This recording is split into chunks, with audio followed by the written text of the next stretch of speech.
Pinger veut parler beaucoup trop longtemps, je crois. Aujourd'hui, on parle de la manivelle et de lettres mortes de Robert Pinger. Je parle. Pourquoi on parle? Je parle. Alors je dis je parle de manière plus traditionnelle parce que peut-être que ceux qui suivent régulièrement le projet le savent, ces fameuses vidéos paires généralement donnent lieu à un véritable montage dans lequel je parle de différents sujets liés au livre dont il est question de manière monographique et thématique, et qu'ensuite je fais un montage dans lequel j'interromps ça, où il y a des sortes d'interstices qui sont des passages de citation en quelque sorte du livre en question. Alors aujourd'hui, je ne vais pas procéder comme ça, je vais procéder sous le principe de la causerie. Je vais avoir un mois de mai extrêmement lourd du point de vue professionnel. Je risque de ne pas être particulièrement marrant non plus, mais je veux quand même avancer dans le projet, et ça veut dire que je veux m'attaquer au livre suivant qui est Clope au dossier, un roman de Robert Pinger, publié juste après ces deux pièces de théâtre. Alors, je vais donc parler de manière déstructurée, je m'en excuse d'ores et déjà, de la manivelle et de lettres mortes. La manivelle et lettres mortes ont été édités ensemble, ou sont désormais édités ensemble par les éditions de Minuit, dans un seul volume, que vous voyez ici, qui inclut, j'en avais parlé dans le numéro 15, la traduction anglaise de la manivelle par Samuel Beckett, The Old Tune.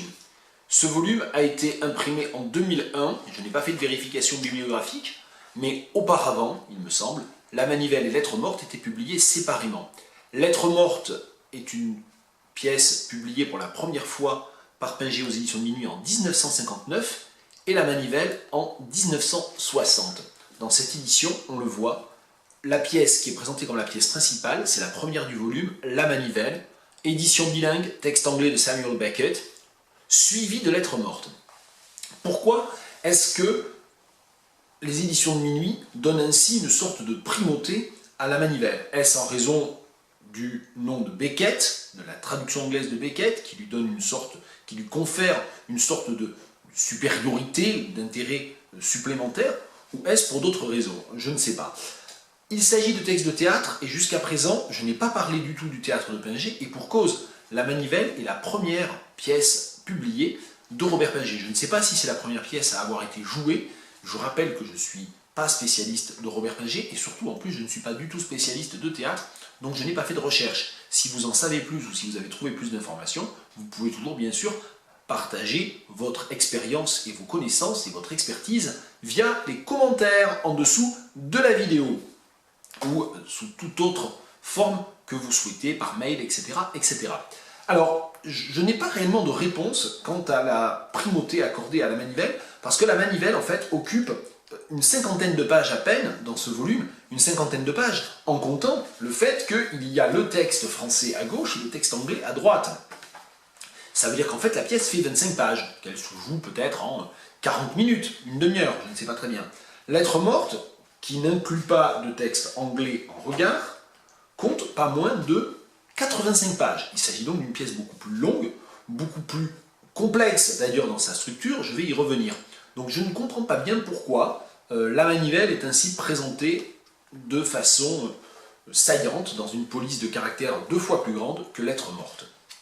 Je n'ai pas de réponse à cette question-là.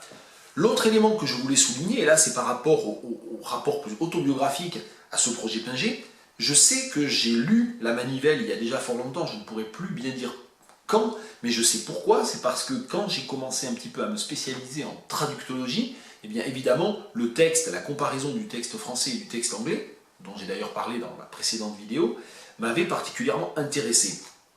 En revanche, ce qui me désarçonne et ce qui m'a surpris, c'est qu'en lisant Lettres mortes, je me suis rendu compte qu'en fait je ne l'avais jamais lu. Alors, Lettres mortes, je vais en reparler, reprend en grande partie les éléments thématiques et les personnages du précédent livre de Robert Pinger, Le Fiston, dont j'ai parlé dans la vidéo numéro 14. On y retrouve le même personnage central, Monsieur Levert, ça se passe le même jour, le jour de l'enterrement de la fille du cordonnier, et il y a même des reprises textuelles de certaines phrases du roman Le Fiston. De sorte que ce volume, désormais la seule manière de se procurer le texte de la Manivelle ou de Lettres mortes, à moins de passer par les bouquinistes, les revendeurs d'occasion et d'essayer de trouver la première édition de la Manivelle toute seule ou la première édition de Lettres mortes tout seul, là, il y a cette espèce d'alliance de ces deux textes théâtraux, je vais y revenir, mais une autre manière d'envisager la réédition aurait pu être de penser à travers les genres, de manière peut-être un petit peu plus conforme à la création de Pinget, ou à la manière dont Pinget avait pensé ces textes, et d'associer finalement Lettres mortes avec le Fiston, donc peut-être de faire une édition dans laquelle le roman et la pièce de théâtre seraient édités ensemble, puisqu'ils sont extrêmement proches. Quand Robert Pinget écrit et publie La Manivelle et Lettres mortes, il a tout juste 40 ans. 1959, il a 40 ans, 1960 pour Lettres mortes, 41 ans. C'est donc encore un jeune homme, un jeune écrivain, qui a publié une demi-douzaine de livres, et il se lance donc dans le théâtre. Comme je ne suis pas du tout spécialiste de Pinget, je ne suis pas du tout en mesure de vous dire, peut-être qu'au fur et à mesure des lectures, je pourrais à un moment donné répondre à cette question-là, je ne suis pas du tout en mesure de dire pourquoi Pinget se lance dans l'aventure du théâtre. Il y a un certain nombre d'hypothèses structurelles, le fait que passer au théâtre permet bien sûr de travailler un autre genre, il peut y avoir des raisons économiques, peut-être que écrire pour le théâtre à un moment donné lui garantit de meilleurs revenus, je ne sais pas. Il peut y avoir l'amitié naissante avec Samuel Beckett et le fait d'avoir vu les pièces de Beckett qui lui a donné une sorte d'impulsion créatrice supplémentaire. Il a vu que des choses étaient possibles qu'il ne pensait pas possibles et qui font qu'il passe du roman au théâtre. Une raison un petit peu plus inhérente à l'écriture même de Pinget, qui est qu'il travaille de plus en plus la question de la voix. Et au fond, comment matérialiser mieux la question de la voix qu'en transformant les personnages de roman en personnages sur scène, des personnages de radio, puisque Pinget a aussi écrit des pièces radiophoniques. Donc voilà un petit peu les hypothèses. Pourquoi est-ce que Pinget finit par se lancer dans le théâtre? Si on essaie, puisque j'ai dit que je trouverais intéressant de publier dans un même volume le roman, le Fiston et Lettres mortes, mais si on essaie de suivre la logique du livre dont je parle aujourd'hui, pourquoi avoir La Manivelle et Lettres mortes, et quels sont les points communs ou les différences entre ces deux pièces? La Manivelle est une pièce beaucoup plus courte, comme je l'ai dit, deux personnages, j'en ai déjà parlé dans la vidéo numéro 15, deux personnages qui sont des vieux messieurs qui, en se croisant dans la rue, l'un des deux tourne la manivelle d'un orque de barbarie défectueux, évoque des souvenirs, évoque leur famille, etc. Et on se rend compte qu'en fait, l'un des deux notamment, perd un petit peu la mémoire, voire ne sait plus bien ni se repérer dans le temps ni dans l'espace, et confond un petit peu tout le monde et toutes les époques. L'autre personnage n'est d'ailleurs pas entièrement exempt non plus de ce type de dysfonctionnement. Donc ça c'est le sujet, on va dire, un petit peu de la manivelle. Lettres mortes reprend le fil conducteur du Fiston, le roman, et représente Monsieur le Vert. Alors Monsieur le Vert, c'est déjà un assez vieux monsieur, dont le fils, alors on ne sait pas s'il a la cinquantaine, la soixantaine, et donc là encore un personnage principal qui est un homme déjà un peu vieillissant. Déjà, première constatation, Pinget s'intéresse à peine 40 ans, à des personnages d'hommes plus âgés que lui. Et Monsieur le Vert est un homme dont le fils est parti, le fils l'a quitté, est parti sans rien dire, fâché de toute évidence, et depuis le départ de son fils, le Fiston, Monsieur le Vert essaie de savoir ce qu'il est devenu, et finit même de manière complètement paranoïaque par se persuader que tous les gens du village, ou de la petite ville, savent où est son fils, voire même ont des nouvelles de son fils, voire même que son fils continue à se rendre de temps en temps, par exemple, dans le bistrot. Et donc, Monsieur le Vert est représenté dans Lettres mortes, dans deux actes séparés. Il y a un acte qui se passe au bar, et l'autre acte qui se passe au bureau de poste, parce que Monsieur le Vert, en fait, à la fois n'en finit pas d'écrire toujours la même lettre à son fils, mais surtout attend des nouvelles de son fils. Et donc, au bar, il discute avec le garçon en ressassant toujours les mêmes choses et en essayant de tirer les vers du nez du garçon. Et à la poste, bien sûr, il essaie de savoir de l'employé des postes s'il n'y a pas une lettre pour lui en poste restante. D'où le titre, évidemment, de la pièce, Lettres mortes, qui joue, évidemment, sur une resémantisation de l'expression. Bien sûr, la relation entre Monsieur le Ver et son fils reste lettre morte au sens figuré, proverbial du terme, mais bien entendu aussi, tout le ressort dramatique de la pièce repose sur cette idée de la lettre morte, c'est-à-dire de la lettre que le fils n'écrit jamais, ou éventuellement même de la lettre que Monsieur le Ver écrit, qui ne s'achève jamais, et qui du coup ne vit jamais, ne trouve jamais son destinataire. Donc évidemment, toute la question de la mort, toute la question de la dépossession, toute la question de l'héritage, toute la question du lien rompu entre le père et son fils, se trouve aussi induite dans ce titre-là, dans Lettre morte. Donc voilà pour ces deux pièces qui n'ont finalement pas énormément de choses en commun, à part la problématique du vieillissement, du vieillissement et de la sénilité, finalement, qui est moins explicite dans Lettre morte que dans la Manivelle. Il n'y a pas grand-chose en commun. Alors qu'est-ce qu'il y a en commun? Eh bien, une certaine approche de la scène, une certaine approche de la voix dramatique, une attention aux tournures, aux formules, à la façon dont parlent les personnages, à leurs expressions parfois archaïques, au langage, et aussi au ton de la voix, qui est très important, de toute évidence, pour Pinget. On le trouve dans les didascalies, le minutage même de la pièce, puisqu'il y a, si je lis le tout début de la Manivelle, les indications scéniques, bruit de la circulation à l'arrière-plan, au premier plan, ritournelle usée d'un orgue de barbarie, 20 secondes, puis le mécanisme se bloque, coup frappé sur la boîte pour la faire repartir, sans résultat. Avec une remarque, au premier plan, ritournelle usée d'un orgue de barbarie. Dès cette deuxième phrase de sa première pièce de théâtre, Pinget mélange les aspects visuels et les aspects auditifs, puisque au premier plan, on s'attend bien sûr à ce qu'on nous décrive les objets du décor. Eh bien non, pas du tout. Au premier plan, c'est la ritournelle usée d'un orgue de barbarie, alors qu'une manière, on va dire, plus logique, plus standardisée, plus rationnelle de présenter cela serait, au premier plan, un orgue de barbarie qui joue une ritournelle, etc. Non, Pinget, délibérément, à mon sens, c'est tellement frappant que ça ne peut pas être autrement que délibéré, dit au premier plan ritournelle usée. Et bien sûr, toute cette ritournelle usée dont le mécanisme se bloque est une métaphore de la mémoire défaillante du personnage qui joue aussi de l'orgue de barbarie. Si on regarde l'ouverture de Lettre morte, de la même manière, attention au temps, attention à la voix, attention à tout ce qui va finalement aider le spectateur à entrer dans un certain rythme, dans une certaine musicalité du texte et du jeu. Eh bien, un bar, éléments habituels, donc déjà, grande liberté laissée au metteur en scène, un bar, éléments habituels. Donc ça veut dire qu'on peut bien sûr le moderniser, un bar en 1959 en France ou un bar aujourd'hui en France, ou un bar dans un autre pays, n'aura pas évidemment les mêmes éléments. Éléments habituels est déjà étonnant. La scène est dans l'ombre, il n'y a qu'une petite lampe, etc. Le premier dialogue est très lent, le ton de Monsieur le Ver est neutre, sans aucune inflexion. Et donc là, il y a une indication très importante donnée à l'acteur, très difficile à tenir d'ailleurs, qui est de ne pas avoir d'inflexion. Donc une voix sans inflexion, une voix morte en fait, c'est la lettre morte du titre, doit ici se décliner au moins au début de la pièce en une sorte de voix morte. Je n'ai jamais vu, alors c'est un autre élément que je n'ai pas signalé, je n'ai jamais vu de représentation ni de la Manivelle ni de Lettre morte, et je ne vois pas bien comment un acteur peut tenir cette consigne-là, cette didascalie-là, cette recommandation-là, cette préconisation-là, de manière durable. D'autant que la didascalie est elle-même suffisamment vague, le premier dialogue est très lent.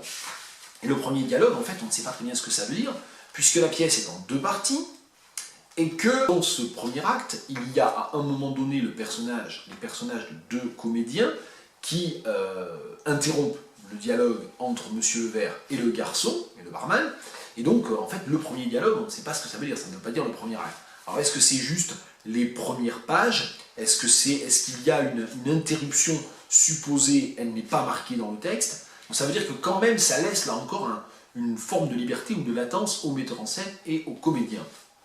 Et au comédien qui joue le rôle de le Ver sur l'intonation. Ça aussi, ce sont des points communs essentiels entre les deux pièces. Autre point commun entre les deux pièces, la mise en abîme. Pinget écrit pour la première fois pour la scène, écrit pour la première fois des pièces de théâtre, mais il est extrêmement attentif à la question de la théâtralité. Et dans La Manivelle, je l'ai dit tout à l'heure, au premier plan retourné à l'user, l'objet principal, qui est l'orgue de Barbarie qui ne fonctionne plus, qui dysfonctionne, qui s'arrête, dont le mécanisme se bloque, dont la mélodie ne peut plus se poursuivre, sert de métaphore de la sénilité. Ça, c'est relativement évident. Dans Lettres mortes, le décor du bar et le décor du bureau de poste servent à instaurer une visualisation de l'univers de Monsieur Levert. Monsieur Levert n'arrête pas de parler de sa maison, de la maison qui a été désertée par son fils, de la maison qu'il cherche à vendre, mais il n'est jamais représenté dans cette maison. Il est représenté où? Au bar et au bureau de poste, qui sont les seuls liens qui le relient encore, de manière très largement fantasmée, à son fils. Et donc là encore, on a une sorte de mise en abîme. Mise en abîme dans Lettres mortes aussi, à cause des comédiens. J'en parlais tout à l'heure, il y a une scène avec des comédiens dans l'acte 1, comédiens qui se nomment Fred et Lily, et qui viennent boire un verre au bar après la représentation de la pièce qui s'appelle Le Fils prodigue, de sorte que bien sûr ils vont dans le bar rejouer une partie de la pièce, que évidemment, c'est d'ailleurs commenté dès le début, dès avant même qu'ils arrivent, par le garçon et par Monsieur Levert, Le Fils prodigue, qui est en l'occurrence une espèce de comédie de vaudeville un peu idiot, un petit peu galvaudé dans une langue assez vulgaire d'ailleurs, de par ce qu'on en comprend, de par ce qu'on en entend d'ailleurs dans le jeu de Fred et Lily. Évidemment, le Fils prodigue et la parabole biblique et sa version galvaudée vaudevillesque vont servir, là encore, de mise en abîme du lien entre Monsieur Levert et son fils, du lien rompu, du fait qu'il attend sans cesse que son fils lui donne des nouvelles, que son fils revienne, et que lui-même ne cesse d'écrire à son fils. Et il y a d'ailleurs dans la partie de la pièce du vaudeville joué ou rejoué par les deux acteurs qui jouent en partie d'autres rôles que le leur dans le bar, il y a une scène dans laquelle il y a une lettre qui est rejetée. Donc voilà. Donc finalement, l'espèce de polyphonie et d'emboîtement baroque auquel se livrait de manière expérimentale Pinget dans ses premiers livres, dans ses récits, dans les livres qui ont précédé ces deux pièces de théâtre, eh bien cette espèce d'emboîtement, de mise en abîme, de structure gigogne, elle se trouve également dans les pièces. Mais elle se trouve dans les pièces en utilisant des ressorts qui sont des ressorts visuels et auditifs, et donc en jouant totalement le jeu de l'écriture dramatique et du théâtre. Pour la dernière partie de cette vidéo, je vais parler uniquement de Lettres mortes.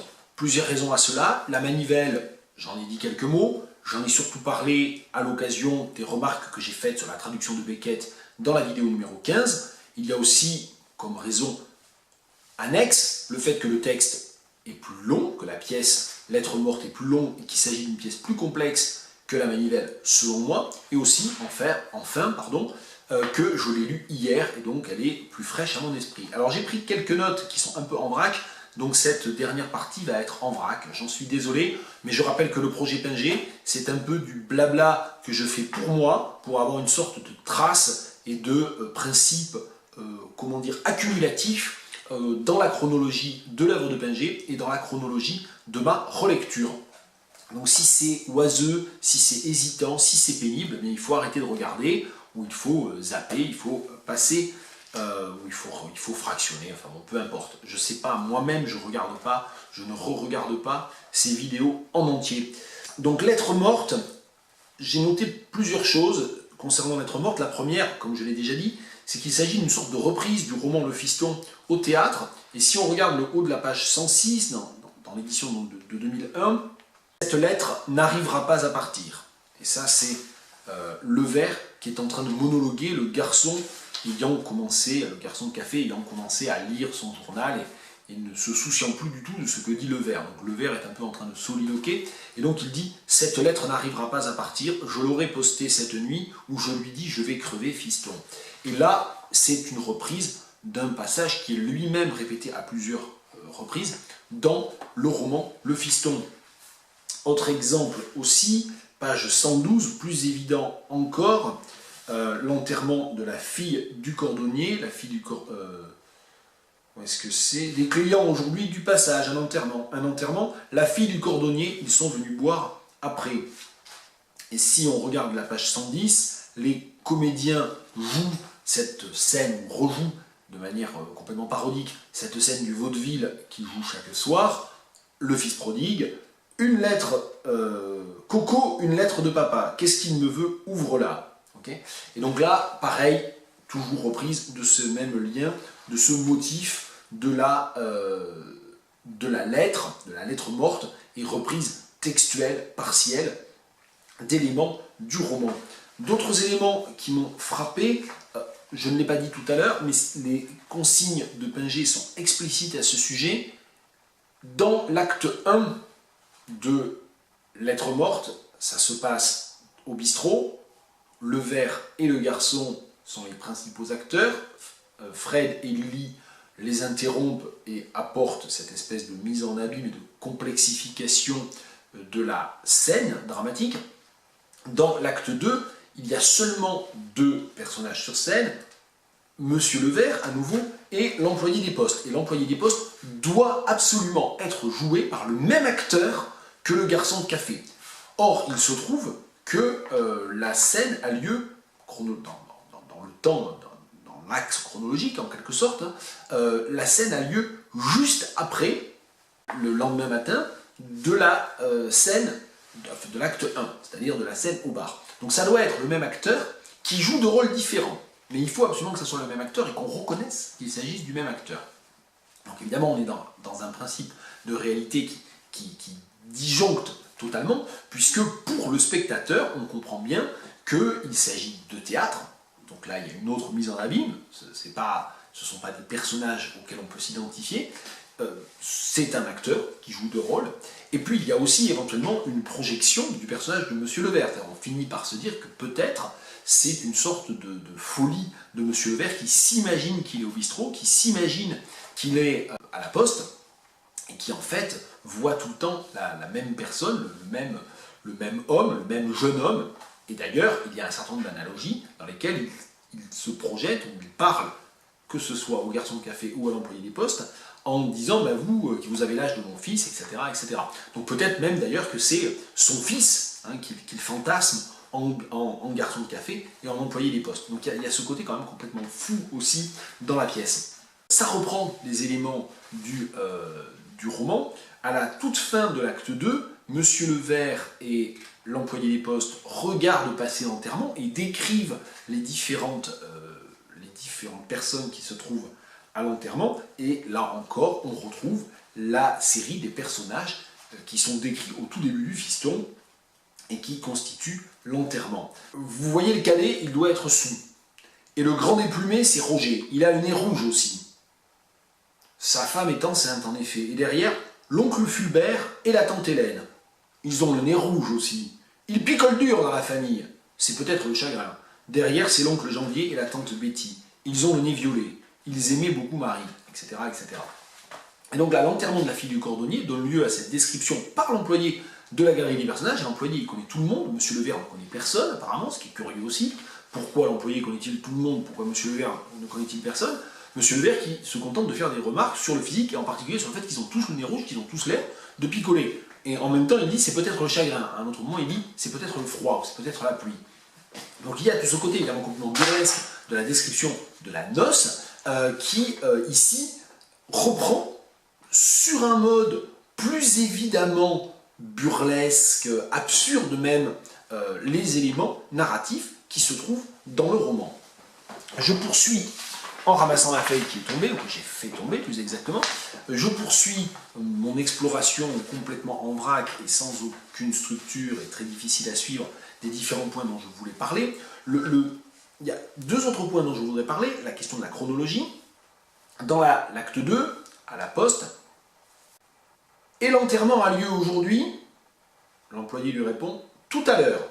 Louis c'est le garçon de café, m'a dit qu'il avait eu lieu hier. Pourquoi hier? Ce matin, je vous dis, à 10h30, ils vont passer là-devant. Ce qu'on voit, tu sais, j'aurais parié que c'était hier. Et donc il y a ici un désaccord entre Monsieur Levert et l'employé des postes. Et là, le spectateur qui voit ça a déjà assisté, a déjà vu l'acte 1 au bistrot dans lequel l'enterrement était raconté. Donc là, on se dit, mais c'est bizarre, parce que Monsieur Levert a raison, l'enterrement a déjà eu lieu. Et donc là, il y a un problème chronologique qui fait qu'on ne sait plus bien où on est, puisque le garçon de café et l'employé des postes sont joués en plus par le même acteur, on ne sait plus du tout ce qui a lieu quand. Donc finalement, l'avant, l'après, hier, aujourd'hui, tout ça se mélange complètement, et on se trouve dans une structure chronologique, comment dire, qui rappelle un peu celle des films de David Lynch. En fait, on ne sait jamais quand se passe ou quand est censé se passer ce que l'on voit. Et peut-être que finalement, c'est simultané. Peut-être que dans un choix de mise en scène complètement dingue, on pourrait imaginer de faire jouer simultanément les deux actes par deux paires d'acteurs qui se ressemblent énormément. Après tout, des acteurs, des jumeaux, tout ça, ça doit bien exister. Donc est-ce qu'on pourrait imaginer ça? Je ne sais pas. Mais en tout cas, ça permettrait de proposer une lecture qui est une interprétation, une mise en scène du texte Lettre morte qui est conforme à cette espèce de destruction totale, de déconstruction et même de destruction totale de l'idée de linéarité. Parce que finalement, l'acte 2 n'a lieu après l'acte 1 que parce qu'on ne peut pas représenter simultanément, on ne peut pas faire jouer simultanément plusieurs rôles, plusieurs textes, plusieurs dialogues aux deux mêmes acteurs. Mais finalement, c'est presque ça qu'il faudrait faire. En vidéastie, ça serait beaucoup plus facile, bien sûr. Donc il y a cette question de la chronologie, et je n'ai pas d'ailleurs tout à fait fini à ce sujet, puisque page 134, donc à peine, je ne sais pas, une minute ou deux après ce que l'on vient d'entendre, ce que je viens de lire, ainsi cet enterrement, et l'employé répond à M. Levert, il avait lieu hier, oui, vous n'écoutez pas ce qu'on vous dit, ou vous ne voulez pas. Est-ce que je sais? On a trinqué à la santé de ceux qui restent. Alors là, deux choses. Tout d'abord, cet employé qui, à peine une minute auparavant, disait ben, « enfin, l'enterrement a lieu aujourd'hui », dit à M. Levert « il avait lieu hier, vous n'écoutez pas ce qu'on vous dit ». Et là, le spectateur sait bien que M. Levert avait dit ça, que l'employé soudainement dit exactement le contraire de ce qu'il disait une minute auparavant, et le plus troublant, c'est que M. Levert dit « est-ce que je sais ?» Et donc, finalement, l'incohérence chronologique, logique, qui sous-tend tout ce dialogue, elle n'est apparemment perçue et perceptible que par le spectateur. Il n'y a que le spectateur qui peut se rendre compte de cette espèce de contradiction permanente de l'espace-temps, finalement. Ce que la pièce démolit totalement, c'est l'espace-temps. C'est aussi pour ça que je voulais parler plus longuement de Lettre morte que de la manivelle, c'est que c'est une pièce qui est beaucoup plus profonde, qui est beaucoup plus audacieuse et qui est beaucoup plus déstabilisante pour le spectateur que la manivelle. La manivelle, finalement, on peut le regarder, je n'ai jamais vu de représentation de la manivelle, mais on peut regarder ça comme une sorte de fable un petit peu comique, un petit peu tragicomique presque, sur le vieillissement, la sénilité, avec peut-être un rappel de mise en abîme des comédiens de rue, des musiciens de rue. Après tout, on pourrait envisager de représenter la manivelle dans la rue, hein, en forme de théâtre de rue, en reprenant la rue non pas comme un décor, mais comme vraiment le lieu de l'action, bon, etc., etc. La manivelle, c'est un texte intéressant. Il est intéressant aussi parce qu'il a été traduit par Beckett, bien sûr, j'en ai déjà parlé plusieurs fois. Mais Lettre morte est beaucoup plus vertigineux et demande d'ailleurs des choix de mise en scène, des choix d'interprétation, voire, comme je le disais tout à l'heure, suggère des paramétrages et des modalités de représentation beaucoup plus vertigineuses que la manivelle. Donc voilà ce que je voulais dire. Le dernier point, c'était par rapport au langage. J'ai dit au tout début de la vidéo, et finalement cette vidéo va être très longue, elle va dépasser la demi-heure, donc j'avais dit que je parlais pas très longtemps, puis I get carried away, comme on dit en anglais, je me laisse emporter. Je voulais finir quand même sur la question du langage, puisque j'ai commencé cette vidéo en parlant du fait que Robert Pinger est de plus en plus obnubilé, de plus en plus obsédé, de plus en plus intéressé par la question de la voix dans l'écriture, et qu'il est donc logique qu'il se tourne du récit vers le théâtre, puisque le théâtre va lui permettre exactement ça, va lui permettre de travailler sur la question de la voix d'une manière vraiment matérielle, c'est-à-dire pas seulement à travers la voix mise en texte, la voix tracée sous forme d'encre dans un livre, mais réellement dans des dispositifs scéniques ou dans des dispositifs de théâtre radio. Et quelle forme matérielle prend l'inscription de la voix dans le texte et comment est-ce que quand on lit lettre morte, on peut se dire, tiens, qu'est-ce que ça donne? Parce que là, je l'ai lu, je ne l'ai jamais vu représenter, mais je peux tout à fait m'imaginer quel serait le travail des comédiens. Et le travail des comédiens, on se le représente très bien dans lettre morte, et notamment dans le premier acte, du fait des éléments de répétition ou de variation sur des termes. Il y en a plusieurs. Je vais prendre quelques exemples. Page 74, le couple, en quelque sorte, sémantique, anatomie, philosophie. Toutes les villes se ressemblent, et ces trous de province, c'est quand même un changement. Un changement de quoi? De peau? Si vous faites de la philosophie, ce n'est pas de la philosophie, c'est de l'anatomie. De la quoi? De l'anatomie. Qu'est-ce que c'est? L'étude du corps. Ah, non, pas excitant, on découpe des cadavres. Vous avez fait ça? Je fais ça depuis 50 ans. Vous découpez des cadavres? Et là, le vers, qui est celui qui disait je fais ça depuis 50 ans, le garçon lui demande vous découpez des cadavres, et le vers, on a une didascalie, il se désigne, le vers il fait ça, vous découpez des cadavres, celui-ci, il se montre, je savais bien que vous faites de la philosophie. Donc le garçon de café lui dit ah bah d'accord, ok, l'anatomie, d'accord, ok, super. Voilà, donc anatomie, philosophie, donc là on a un premier élément dans lequel il y a une sorte de ping-pong entre deux mots qui sont reliés dans le dialogue. Autre exemple, entre vendre et vendange. C'est page 78, 79. Je sais plus, je trouve pas le terme vendange. Elles seront belles, c'est page 79 en fait. Elles seront belles les vendanges cette année, vous m'inviterez, je vais vendre.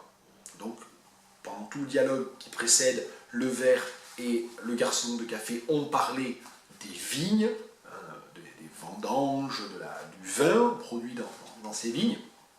Et ça se termine par « Elles seront belles les vendanges cette année, vous m'inviterez, je vais vendre. C'est sérieux, vous allez vivre en ville. » Et donc du coup, évidemment, ce jeu de mots sur vendange, vendre, qui peut passer totalement inaperçu du lecteur comme du spectateur, mais qui peut aussi être mis un petit peu en relief par les acteurs, sert aussi à changer de sujet et à effectuer la transition vers le fait que Monsieur Levert va vendre sa maison. Autre exemple, page 76-77, embringué, regimbé. Il détraque la machine, dit Monsieur Levert au garçon. Garçon, quelle machine? Le Vert, geste circulaire désignant le bar, puis lui-même, puis le garçon, celle-là. Vous appelez ça une machine? On est embringué dedans, ils veulent la détraquer. Si c'est pour faire plus gai, je ne suis pas contre. Et là, je passe 2-3 répliques. On va où? Demande le garçon. Et le Vert répond, où nous mène la machine? Ne pas regimber et ne parle pas, ne disons plus rien. Et là encore, on voit le lien embringué, regimbé, les termes soit familiers, soit un peu archaïsants déjà, qui sont la marque aussi de la langue de Monsieur Levert, et qui ont évidemment une fonction poétique ici. Autre exemple, là plus explicite, parce que le personnage lui-même, là c'est le garçon de café qui parle, fait le lien entre la forme du mot, la morphologie du mot, les sonorités, et ce que lui croyait quand il était enfant. Tu avais un jardin? Mon oncle, on y allait tous les dimanches. Il y avait des poules viandottes. Je croyais qu'elles mangeaient de la viande. Et donc là, bien sûr, le fait que l'enfant se soit imaginé qu'une poule s'appelle viandotte parce qu'elle est carnivore, là, le lien est explicite. On a d'autres liens explicites d'ailleurs, là plutôt dans l'acte 2, page 139 dans l'édition. Le Vert. Est-ce qu'il existe un endroit plus cafardeux qu'une poste? Ces guichets, ces affiches, cette pendule. Regarde cette pendule, si elle ne vous donne pas envie de vous supprimer. Et l'employé répond, de vous pendre, pendu à la pendule. 2 temps 3 mouvements, un mort et une pendule neuve, car elle se détraquerait. Voilà, et donc là, bien sûr, évidemment, le ressort, qui est un ressort aussi comique, de l'ordre de l'humour noir, vient souligner le lien entre les deux mots. Pendre, pendule, pendu à la pendule, etc. Donc là, c'est plus explicite. Mais ce qui est le plus intéressant, moi je trouve, ce sont les autres exemples que j'ai donnés, ceux dans lesquels la morphologie des mots vient proposer, comme pour vendange et vendre, par exemple, vient proposer la transition en faisant des liaisons sonores. Et donc, ce que Pinget veut faire avec le théâtre, son intérêt, bien sûr, pour la forme, pour la voix, qui ne se démonte pas ici. Par exemple, entre le vaudeville et les veaux gras, page 115, je sais, ça paraît bizarre de l'annoncer comme ça. La santé de ceux qui restent, qui ne restent pas, ceux qui partent, qui restent, et ceux qui restent, qui ne partent pas. La santé des absents, à la bonne heure. La santé des familles, pour ceux qui en restent. Les acheteurs, les acteurs, les vaudevilles et les veaux gras. Et le veau gras, c'est une allusion là encore à la parabole du fils prodigue et à la pièce, au vaudeville, que les acteurs présents à ce moment-là dans la scène jouent. Donc là encore, hein, les vaudevilles et les veaux gras. Donc jeu sur la syllabe veau. Autre exemple, page 130, le lien entre Louis, qui est le prénom du garçon de café, et le pronom lui. Et ça, je pense que cette réplique-là, on ne s'en rend pas forcément compte à la lecture, mais le jeu des acteurs va nécessairement le faire ressortir. Là, c'est entre le vers et l'employé de la poste. La fille du cordonnier est morte, tu le savais? Un temps. C'est Louis qui me l'a dit au bar. Employé, c'est lui qui me l'a dit aussi. Et je rappelle ce que j'ai dit il y a déjà un petit moment, c'est le même acteur qui doit jouer Louis, le garçon de café, et l'employé des postes qui n'a pas de nom. Donc le fait que le personnage, enfin le fait que l'acteur qui joue le rôle de l'employé des postes dise « c'est lui qui me l'a dit aussi », est particulièrement dérangeant pour le spectateur, puisque le spectateur, à ce moment-là, voit le même acteur jouer les deux rôles. Et donc c'est lui qui me l'a dit aussi. Et donc le dédoublement Louis, lui, qui est ici un procédé sonore, qui peut être encore accentué certainement par le jeu des comédiens dans le dialogue, mais ce dédoublement du nom, du prénom du garçon de café et du pronom, ce dédoublement vient apporter un élément de soulignement supplémentaire de la situation complètement irrationnelle qui est offerte au spectateur, une rupture en quelque sorte du pacte de réalité. Le même acteur joue les deux rôles. Et donc Louis, lui, finalement, ça montre qu'il y a une sorte d'interchangeabilité. N'importe quel jeune homme pour jouer tous les rôles. Dernier exemple, page 95, à propos de la couleur des yeux. C'est Monsieur Levert qui pose la question au garçon de café. Tes yeux, comment sont-ils? Quelle couleur? Gris, vert, bleu. J'aurais dit marron. Tu vois, je me trompais, tu ne me disais rien. Il faut voir, voir, voir. Monsieur Levert, vous devriez aller vous coucher.